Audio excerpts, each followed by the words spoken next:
Manning और आप देख रहे हैं बीटीवी बिहार। आज हमारे साथ है हनुमान नगर पंचायत के मुखिया और जन स्वराज के नेता चुनचुन मुखिया जी, जिनका पूरा नाम है विप्लव चौधरी उर्फ चुनचुन मुखिया जी हमारे साथ हैं। इनसे बात करेंगे और जानेंगे बिहार के राजनीति को लेकर और लोकसभा के विषय में भी कुछ चर्चा करेंगे। इन लोगों का रुख किधर था, क्योंकि पीके जो कि जन स्वराज पार्टी एक नया राजनीति पार्टी जो बिहार में काफ़ी जोर शोर से अपने बातों को रख रहे हैं। प्रशांत किशोर जी भी जगह जगह जो है कि पैदल मार्च करके लोगों के बीच में गए हैं, अपने बातों को रखे हैं। उन पार्टी से ताल्लुक़ रखते हैं और राजनीति भी करते हैं, शुरू से राजनीति करते हैं, अच्छे राजनीतिज्ञ भी माना गया है इनको। इनसे बात करेंगे और जानेंगे जो इन लोगों का रुझान किधर था, इन लोगों का सहयोग किधर था, क्योंकि पीके का कोई अपना लोकसभा कैंडिडेट नहीं था। इसके लगे इनसे चर्चा करेंगे और बिहार की राजनीति पे भी इनसे चर्चा करेंगे। तो सर, सबसे पहले तो आपका स्वागत है बीटीवी बिहार 24 पे। धन्यवाद सर। क्या कहना चाहेंगे, पीके में आपने ज्वाइन किया, मतलब जन स्वराज पार्टी को आपने ज्वाइन किया। दूसरे पार्टी जैसे यहाँ पे भी बहुत सारे पार्टी है, बीजेपी है, आरजेडी है, जेडीयू है, लोजपा है, बहुत सारे पार्टी है। उनमें और इनमें आपको क्या फ़र्क समझ में आई कि आपने जन स्वराज को ही अपनाया? देखिए, सबसे महत्वपूर्ण आपको एक बता दें कि अभी जन स्वराज कोई राजनीतिक पार्टी नहीं बनी है। जन स्वराज एक अभियान है जिसके सूत्रधार आदरणीय प्रशांत किशोर जी हैं, और उनका जो अभियान जिस मुद्दे पर हुआ बिहार में, उन्होंने पिछले 18-19 महीनों से जो पदयात्रा विभिन्न गाँव में, ब्लॉक में, डिस्ट्रिक्ट हेडक्वार्टर में जा के गली गली में घूमे हैं, उससे हम लोग कम्प्लीटली जुड़े रहे। 3-4 ज़िले में जुड़े रहे, जैसे सीतामढ़ी में, मधुबनी में, दरभंगा में जो पदयात्रा का कार्यक्रम उनका आयोजित किया गया था, उसमें उनके साथ थे हम। तो देखिए, अभी आपने सवाल पूछा कि विभिन्न राजनीतिक पार्टियों में और प्रशांत किशोर जी के अभियान, और आने वाले दिनों में पार्टी का ही स्वरूप लेगा जन स्वराज। 2 अक्टूबर को घोषित कार्यक्रम है, पूर्व घोषित कार्यक्रम है। 2 अक्टूबर को जन स्वराज एक राजनीतिक पार्टी का आकार लेगी। तो हम लोग निश्चित रूप से जन स्वराज पार्टी में पूरे मजबूती से जुड़ेंगे, और पहले से उनके विचारधारा से प्रभावित होकर ही जुड़े हैं। तो तुलनात्मक रूप से अगर हम आप देखना चाहेंगे, और भी राजनीतिक पार्टी और जन स्वराज, बिहार में आज़ादी के 70 सालों के बाद भी जिस किसी भी पार्टी या संगठन की सरकार बनी, मैं समझता हूं कि बिहार का सर्वांगीण विकास जो होना चाहिए वो अब तक नहीं हो पाया।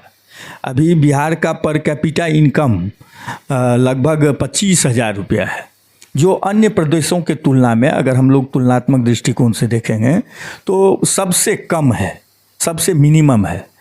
तो लोगों का जीवन स्तर इसी से पता चलता है कि हम पूरे देश में सबसे पिछले पायदान पर खड़े हैं, और हम लोगों का जो बिहार का जो आने वाला भविष्य है, वो भी, उसका भी कोई गुणात्मक सुधार उसमें होने जा रहा है, ऐसा कुछ अभी जो वर्तमान जो राजनीतिक व्यवस्था है उसमें कुछ नज़र नहीं आ रहा है। वैसी परिस्थिति में प्रशांत किशोर जी के पास उनका बैकग्राउंड अगर देखेंगे हम लोग, तो पिछला 10 साल यूके में काम करने के बाद अपने देश में एक, आप कह सकते हैं कि राजनीतिक रणनीतिकार के रूप में उनका जो योगदान रहा, उसमें हम समझते हैं जिस किसी भी प्रदेश के चुनाव संचालन में उन्होंने भागीदारी की, उसमें विजय प्राप्त किया, और एक पहचान बना उनका कि मतलब सही मायने में विकास कैसे हो सकता है। तो अभी जन स्वराज का जो 3 संकल्प है, अभी अधिकांश लोग जो उनसे जुड़ रहे हैं जन स्वराज अभियान से, तो 3 जो संकल्प, महत्वपूर्ण संकल्प है कि जन स्वराज को अगर अधिकार मिला, जन स्वराज की पार्टी अगर सत्ता में आई, तो 3 महत्वपूर्ण संकल्प प्रशांत जी का है। सबसे पहला है बच्चों की शिक्षा, सबसे ज़्यादा फोकस करते हैं शिक्षा पर। शिक्षा, अंतर्राष्ट्रीय स्तर की शिक्षा गांव में उपलब्ध करवाई जाएगी। राष्ट्रीय अंतर्राष्ट्रीय स्तर की शिक्षा जो है गांव के स्कूलों में, गांव में उपलब्ध कराई जाएगी। उसका ब्लूप्रिंट तैयार हो चुका है। हम लोग देखे हैं लेकिन 2 अक्टूबर के बाद पब्लिक डोमेन में भी आ जाएगा, सब लोग देख सकते हैं। पार्टी का कॉन्स्टिट्यूशन भी बन जाएगा। कॉन्स्टिट्यूशन बनाने के लिए कई लोगों की कमेटी बनी हुई है, वो लोग दिन रात लगे हुए हैं। और 2 अक्टूबर के बाद सब चीज़ आप लोगों के लिए भी, जितने पत्रकार हैं, जितने social media, electronic media, print media वाले लोग हैं, उनको अवेलेबल करवा दिया जाएगा। तो अभी फ़िलहाल एक संकल्प उनका बच्चों की शिक्षा। दूसरा संकल्प, महत्वपूर्ण संकल्प है बेरोजगारी। आज जो बिहार को लोग, अन्य प्रदेश के लोग और नेताओं ने भी बिहार को सिर्फ मजदूरों की फैक्ट्री अब तक समझे हैं। यहाँ से मजदूर हायर किया जाता है दूसरे प्रदेशों में, और वहाँ जाते हैं बिहार के लोग, मजदूरी करते हैं। 10,000, 15,000, 12,000, 20,000 ये सब का पैसा उतना मिलता है, जिसका जो जिस तरह का काम है वैसा काम मिलता है वहाँ। और अपमानित होकर, गाली खाकर, मार सहकर लोग यहाँ से, चूँकि यहाँ पर कोई ऑप्शन नहीं है बिहार में कोई उद्योग धंधा, या यहाँ 70 सालों के कार्यकाल में कांग्रेस की सरकार रही, राजद की सरकार रही, भाजपा और नीतीश जी की सरकार रही, लेकिन जितनी भी राजनीतिक पार्टी अभी तक देश में बनी, उन तमाम पार्टियों की सरकारें रही, लेकिन आमूलचूल परिवर्तन जिसको कह सकते हैं आप, इस दिशा में कोई कदम नहीं उठाया गया कि यहाँ के लोगों को रोजगार कैसे मिले। हमारे जो प्रदेश के लोग हैं, बिहार के लोग हैं, बम्बई जा रहे हैं, सूरत जा रहे हैं। एक सूरत शहर में 5 लाख से अधिक बिहारी रह रहे हैं, दिल्ली में 5 लाख से अधिक बिहारी रह रहे हैं। तो अब उन प्रदेशों में जाकर उस प्रदेश का विकास का काम वही लोग कर रहे हैं। आज अगर बिहार का मजदूर ये डिसाइड कर ले कि हम बिहार से बाहर नहीं जाएंगे, तो देख लीजिए उन प्रदेशों की हालत क्या होगी। लेकिन सवाल है कि उसको ऑप्शन नहीं मिल रहा है, वो नहीं जाएगा तो फिर भूखा मर जाएगा। यहाँ पर उसके पास रोजगार की व्यवस्था नहीं है। और जो भी पार्टी अब तक बनी, जिसकी सरकारें रही, उनके तरफ से कोई भी इनिशिएटिव नहीं लिया गया अब तक कि उन लोगों को हम लोग बिहार में कैसे रोजगार उपलब्ध कराएं। इस दिशा में कभी कोई पहलकदमी नहीं की गई। क्या लग रहा है आपके पार्टी का जो मुख्य नेतृत्वकर्ता पीके हैं, प्रशांत किशोर जी हैं, वो इस समस्या सबसे जो है कि बिहार को निदान करवा सकते हैं? क्या बिहार में रोजगार ला सकते हैं अगर उसकी पार्टी पावर में आती है, या बिहार में एक बड़े राजनीतिक पार्टी के रूप में उभरते हैं और सरकार बनाने में अगर कामयाब होते हैं, तो क्या इस सब सारे मुद्दा जो आपने बताया बेरोजगारी पे खास करके बिहार में देखा जाए तो बिहार को ऐसे भी पिछड़ा राज्य का दर्जा दिया गया है, सबसे पिछड़ा हुआ राज्य है बिहार। ये सही में वाकई में सोचने वाली बात है कि बिहार सब दिन से पिछड़ा हुआ राज्य है, क्योंकि यहाँ पे अदर स्टेट के जो भी लोग हैं, चाहे वो बुद्धिजीवी हो या नेता हो, सब समझते हैं कि बिहार एक मजदूरों का खदान है, जो आपने भी बोला। तो क्या ये मजदूरी के खदान का नाम का टैग जो बिहार पे लगा हुआ है, इसको समाप्त करने में प्रशांत किशोर जी कामयाब होंगे? 100%। आप पिछले दिन का उनका जितना भी प्रेस कॉन्फ्रेंस या उनका जो भी वीडियो आया है, या जहाँ कहीं भी जनसुराज की पदयात्रा जिन जिलों में हुई है, उसमें आप देख लीजिए ना, मैंने स्पष्ट रूप से उनका सबसे ज़्यादा फोकस एजुकेशन, बिहार को मजदूर का फैक्ट्री लोग नहीं समझे। आपको एक छोटा सा उदाहरण दे रहे हैं। महाराष्ट्र में उन्होंने काम किया, महाराष्ट्र में उनके समर्थन से, उनकी रणनीति से सरकार बनी। तो महाराष्ट्र के उन नेताओं ने जिनको इन्होंने मदद किया था, उन लोगों ने क्या कहा कि आप क्या चाहते हैं, तो उनका एक ही डिमांड था कि हमारे जो बिहार के लोग यहाँ आते हैं काम करने, उनको कोई अपमानित नहीं करे, उनको काम मिल जाए और उनके साथ कोई मिसहैपनिंग नहीं हो। यही हमारा डिमांड है, यही हमारी बहुत बड़ी फीस है। तो प्रशांत जी का जो अप्रोच है उसमें 100% हम आपको बता रहे हैं कि सबसे पहला तो उन्होंने घोषणा कर दिया कि सरकार अगर जनसुराज की बनती है बिहार में, तो 1 साल के अंदर, समय सीमा भी निर्धारित कर दिया है उन्होंने, 1 साल के अंदर, 1 साल का समय तो चाहिए, मुख्यमंत्री बनते ही या सरकार बनाते ही तुरंत जादू का कोई डंडा तो है नहीं, तो 1 साल का समय उन्होंने निर्धारित किया है। 1 साल के अंदर तमाम जो बेरोजगार नौजवान हैं अपने प्रदेश में, उसको 10,000 से लेकर 50,000 तक का सैलरी का नौकरी या कोई व्यावसायिक धंधा या कुछ भी, उसको इंगेज किया जाएगा। बिहार में।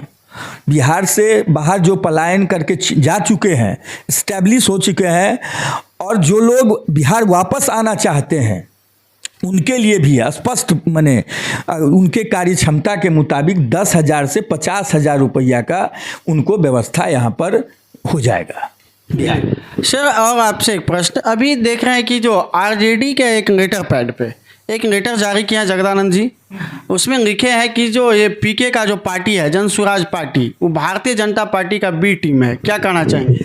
देखिए, जब से जन स्वराज अभियान शुरू हुआ है ना, तब से सबसे ज़्यादा तेजस्वी जी को खतरा महसूस हो रहा है। उनका ये समझ है स्पष्ट कि हम मुख्यमंत्री के कुर्सी से थोड़े ही दूर पर रुके हुए हैं, और इसमें सबसे बड़ा बाधक अगर कोई बिहार में है तो वो प्रशांत किशोर हैं, जो हमको मुख्यमंत्री बनने में व्यवधान उत्पन्न कर रहे हैं। तो उसी दिन से एक सूत्री एजेंडा राजद का चल रहा है कि भाजपा का बी टीम है। चूँकि मुस्लिमों की संख्या जन स्वराज अभियान से बहुत ज़्यादा बल्क में जुड़ रही है, यादवों की संख्या भी बहुत लोग जुड़ रहे हैं, जो बुद्धिजीवी हैं सारे लोग जुड़ रहे हैं। वैसे किसी पर्टिकुलर जात की बात हम नहीं करते हैं, सभी जाति धर्म के लोग जो है एग्रेसिव होकर प्रशांत किशोर जी के संकल्प को देखते हुए, उनके प्लानिंग को देखते हुए, उनके ब्लूप्रिंट को देखते हुए लोग जुड़ रहे हैं।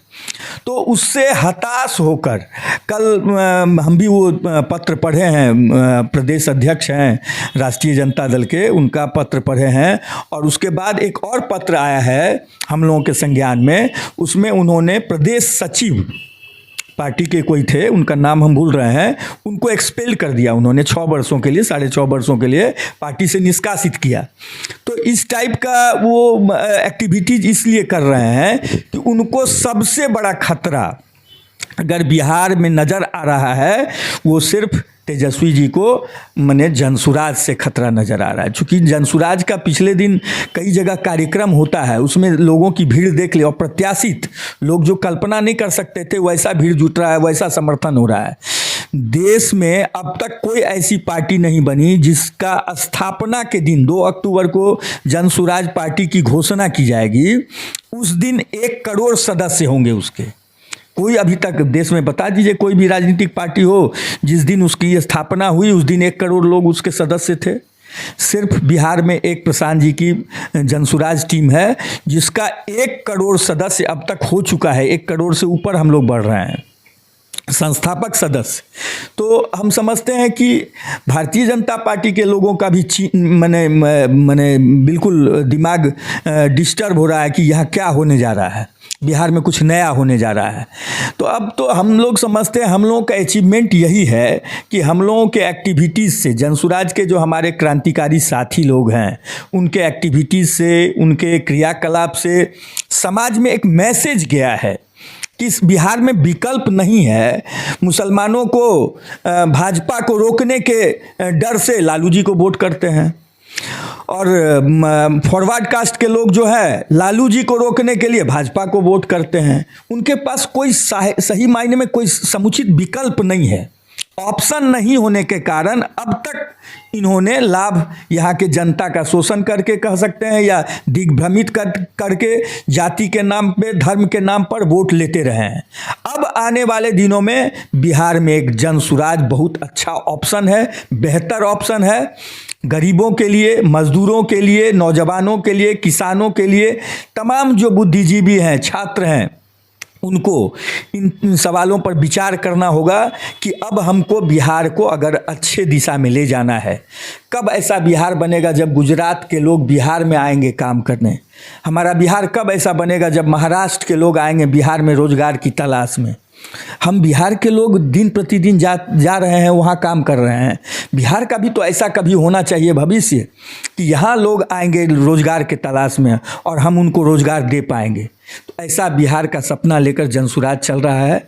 इसलिए जनसुराज से हम लोग जुड़े हैं और आने वाले दिनों में जनसुराज का भविष्य और साथ ही साथ बिहार के नौजवानों का, बिहार के छात्रों का भविष्य बहुत अच्छा होगा। यही मेरी शुभकामना है। सर, और आपने अभी बताया कि तेजस्वी यादव को कहीं ना कहीं पीके यानी कि प्रशांत किशोर जी से खौफ है। उनको लग रहा है कि हमको अगर सीएम बनने से कोई डिस्टर्ब करेगा तो प्रशांत किशोर जी है। लेकिन लोकसभा चुनाव में देखा जाए तो आप अंगीनगर विधानसभा क्षेत्र के अंदर लीजिए या दरभंगा डिस्ट्रिक्ट के अंदर लीजिए, तो आप एक पीके का यानी कि जन स्वराज का एक बहुत बड़ा स्टार प्रचारक के रूप में भी काम कर रहे हैं और एक बहुत बड़ा सक्रिय सदस्य के रूप में भी काम कर रहे हैं। लेकिन आपने तो लोकसभा चुनाव में उन्हीं के उम्मीदवार आरजेडी के उम्मीदवार ललित यादव जी को समर्थन दिया था। क्यों, आखिर क्यों? क्योंकि आज वो लेटर जारी कर रहे हैं कि पीके हमको डिस्टर्ब करेगा, वो बीजेपी का बी टीम है, लेकिन आप लोगों ने उनको समर्थन दिया। क्या वजह थी इसमें? देखिए, इसका सबसे महत्वपूर्ण कारण क्या है, जन स्वराज की अपना कोई कैंडिडेट नहीं था। लोकसभा में हम लोग पार्टिसिपेट नहीं किए थे इस चुनाव में। अब है कि अब जो अवेलेबल था, एक तरफ भाजपा थी, एक तरफ राजद। दरभंगा लोकसभा क्षेत्र में तो यही लोग थे। तो हम लोगों ने ये डिसाइड किया कि अपने विवेक से, अपने विचार से जो आपको बेहतर लगे, तो अधिकांश लोगों की राय थी कि सीटिंग के खिलाफ। आपको एक उदाहरण देते हैं, साउथ इंडिया में, दक्षिण भारत में किसी भी राज्य में आप जाइएगा, केरल का उदाहरण सबसे पहले लीजिए, तमिलनाडु का लीजिए, जिसमें 5 या 5 साल से ज़्यादा कोई भी सरकारें नहीं चलती। 5 साल अगर कांग्रेस पार्टी की सरकार है तो 5 साल के बाद फिर कम्युनिस्ट पार्टी की सरकार बनती है।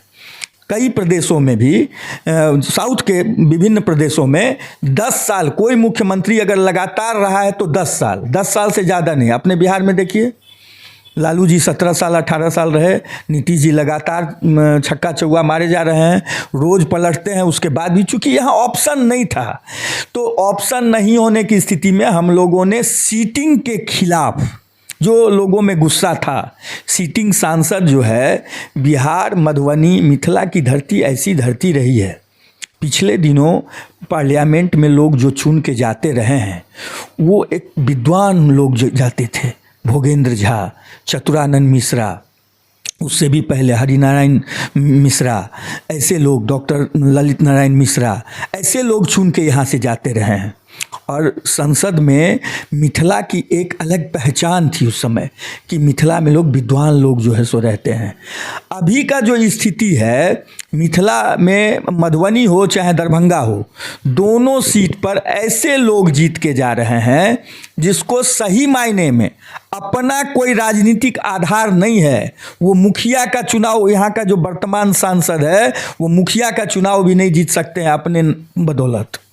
हाँ, मोदी जी का बैनर है, मोदी जी के नाम पर, धर्म के नाम पर, मंदिर के नाम पर, मस्जिद के नाम पर समाज में डिफरेंसेस पैदा करके, माहौल क्रिएट करके जो है सो जीत लेते हैं लोग चुनाव। उसको चुनाव प्रबंधन के तहत चुनाव जीतना कर सकते हैं, लेकिन जन नेता कभी ये लोग नहीं हो सकते हैं।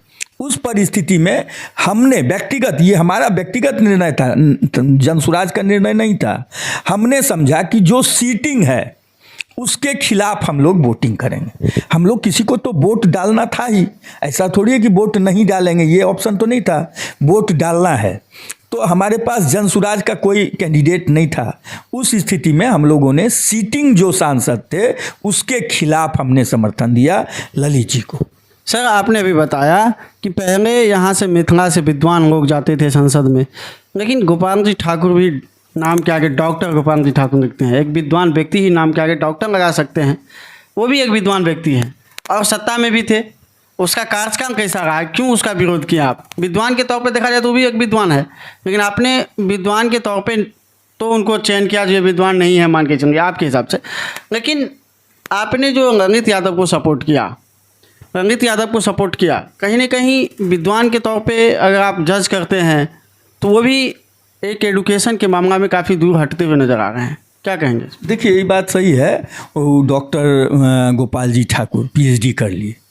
आपको शायद जानकारी हो, अभी जो भारतीय शिक्षा व्यवस्था है उसमें अगर आप चाहें, हम चाहें, किसी भी दिन चाहें तो डॉक्टरेट की डिग्री अब बिक रहा है बाज़ार में। हम समझते हैं कि इससे दूरदीन शिक्षा का कभी नहीं आया था। मैंने सिनॉप्सिस लिख के जमा कीजिए, रजिस्ट्रेशन करवा लीजिए और भाईवा दे दीजिए, जाके 5 लाइन पढ़ के बता दीजिए और मतलब आपको डॉक्टरेट का डिग्री मिल गया।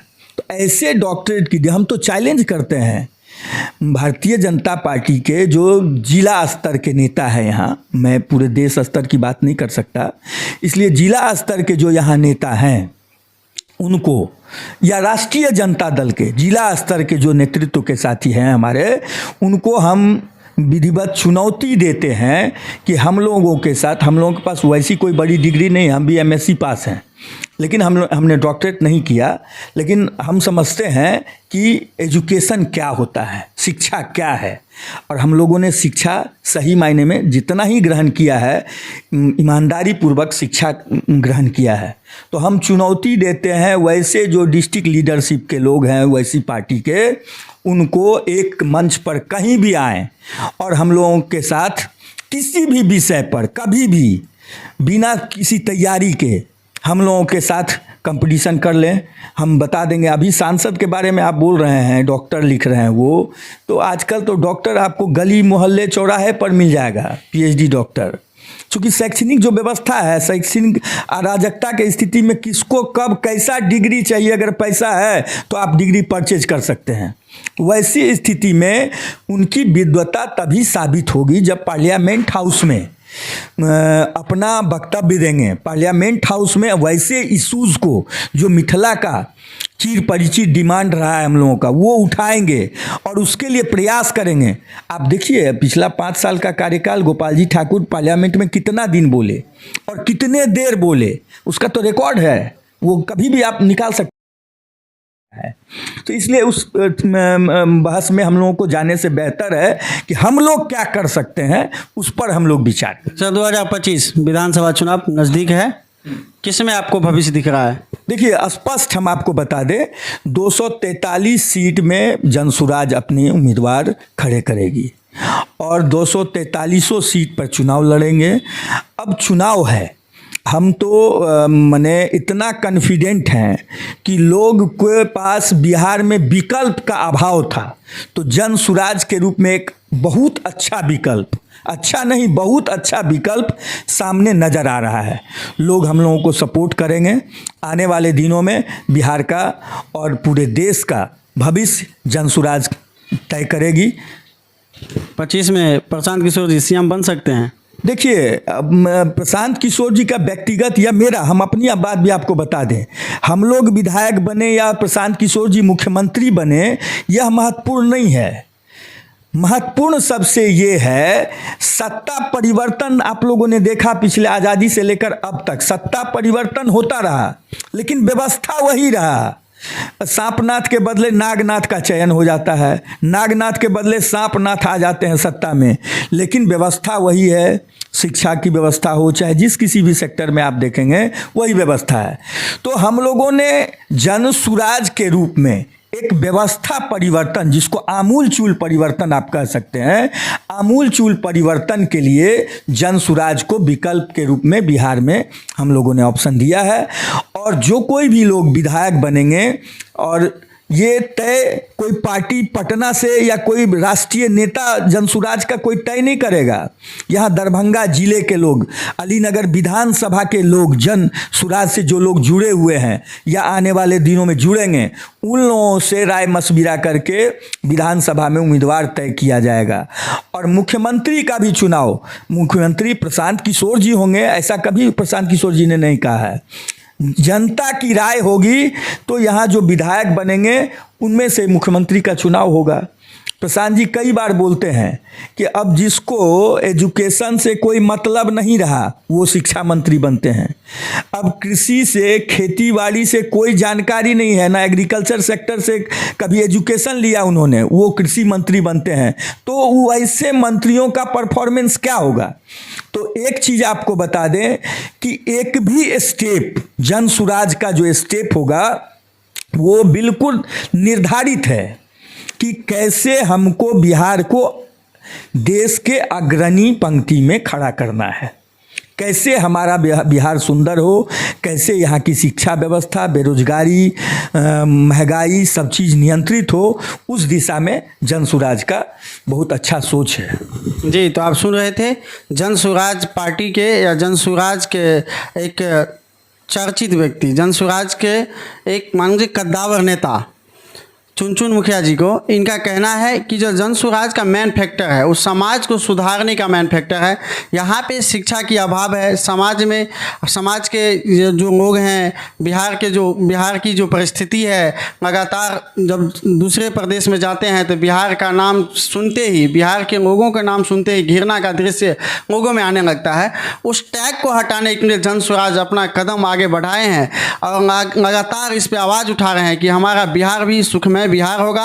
अब बिहार में भी एक दिन ऐसा होगा कि यहाँ भी फैक्ट्रियाँ होगी। दूसरे प्रदेश के लोग यहाँ पे आके जॉब ढूंढेंगे, तब जाके जन सुराज की कामयाबी मिलेगी। धन्यवाद। आप देख रहे हैं BTV बिहार, कैमरामैन सुधीर जी के साथ।